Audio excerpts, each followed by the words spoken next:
Good day, everyone. Today we will be demonstrating one of the most essential skill in the world of computer hardware. I am here with my group mates. We are the UU group. Carlo, Joseph, and Gian Ricardo. And today, in this video, we were going to teach you how to disassemble and assemble a computer system unit. Let's go.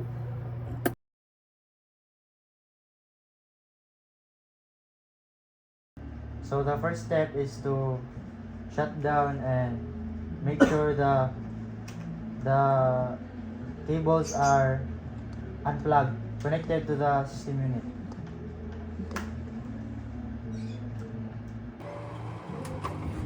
Ito toyot na. Nasunod sa video ito. Ano pa di ka ito lang sa ta? No, balik na.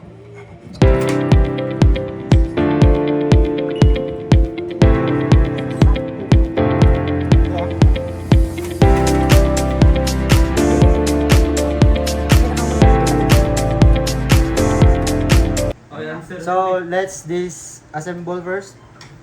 We need a screwdriver to unscrew the screen from the system unit.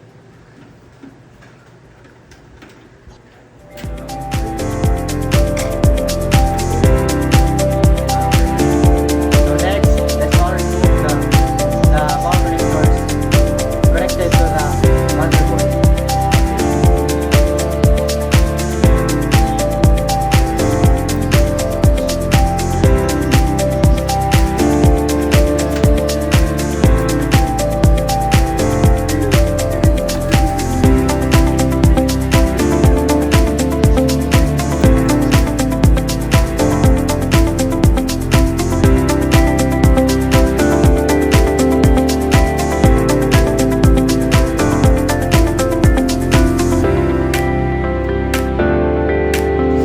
Let's remove the power supply. We need to unscrew it. Okay.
So now, let's proceed on assembling a system unit.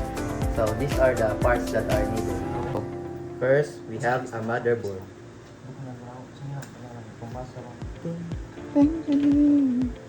Next, we have a power source. And then we have a storage drive.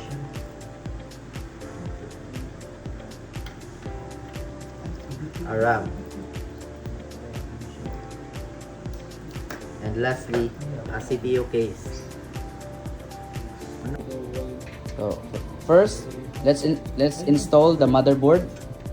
So gently place it into the case because the motherboard is sensitive.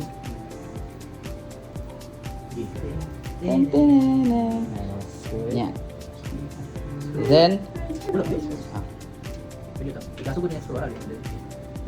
Then aligning the holes with the standoffs or the screws. Once it's in place, secure it using the screws provided.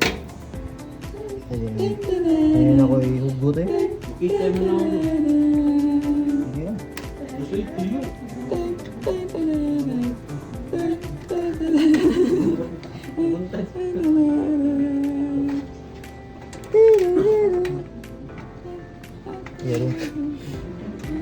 Hindi na mahugot. Dito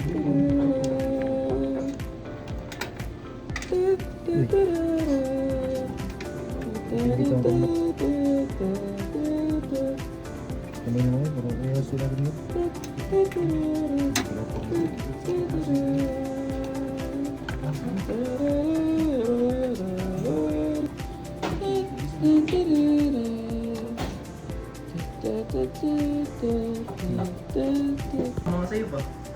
Next is we install the RAM. Line up the notch on the RAM module with the slot on the motherboard. Firmly press it down until you hear a click and the side clips lock in.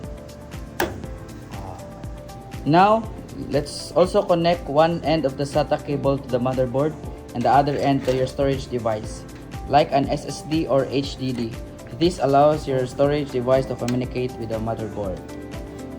Okay. Now let's install the power supply. Slide it into designated spot. Then secure it by tightening the screws at the back of the case.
So, with the power supply in place, it's time to connect the power cables.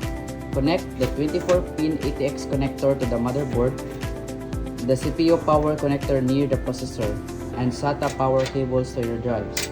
If you have a GPU or other components that require power, connect them as well.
Let's connect the front panel connectors.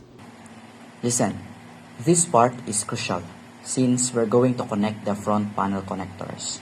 These are the tiny wires that make your power button, reset button, and LED lights work properly. I will be adding this specific tutorial because there's a specific pattern for this, and if you don't follow it correctly, your PC might not turn on, or worse, you will get confused with all of those tiny labels. Okay, I will just show it on the screen. Okay, like that. First, locate the front panel connectors from your PC case. They are usually labeled as power switch, reset switch, hard drive light, power LED, power LED positive, and power LED negative. Okay, now, look for the front panel header on your motherboard. It's often labeled as F underscore panel or F panel only, and is usually located on the bottom right corner.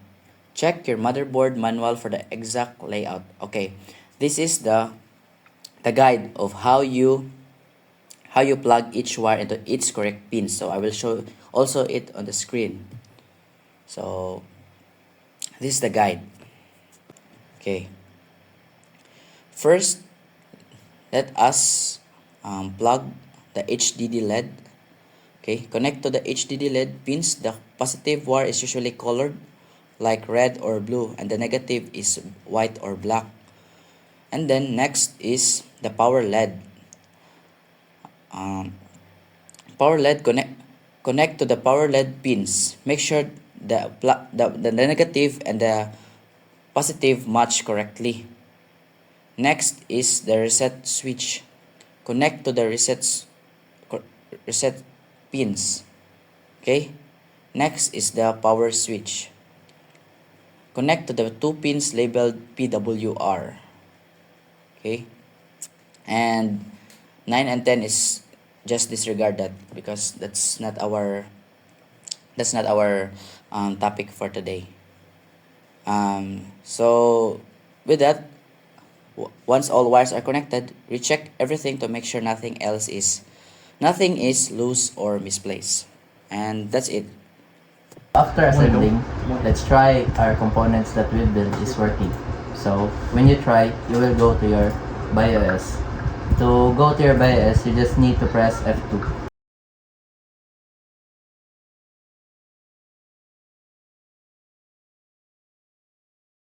F2. So as you can see, we're already in the BIOS utility or easy mode. As you can see, there is the temperature, voltage, and the fan speed. These are the things that we've put earlier in our assembling part. So as you can see, this is the advanced mode of the BIOS. It has the BIOS information, version, build date, ME version, and CPU information, memory information. It also has this memory frequency, target CPU speed, drum speed, the where you can configure CPU and many stuff. Monitor the temperature of the monitor, CPU fan speed, and many more. So after setuping in the BIOS, let's now try to test our input devices if it is working. So we have here a mouse and some keyboards. So we use a wireless mouse. So let's try if the keyboard is working. So let's go to Notepad if you can input some letters. So as you can see, you can input it.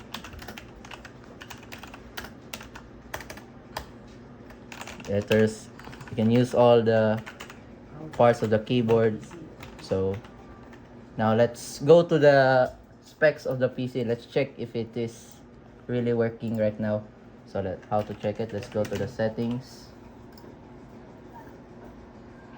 So you can search it about your PC, about PC. You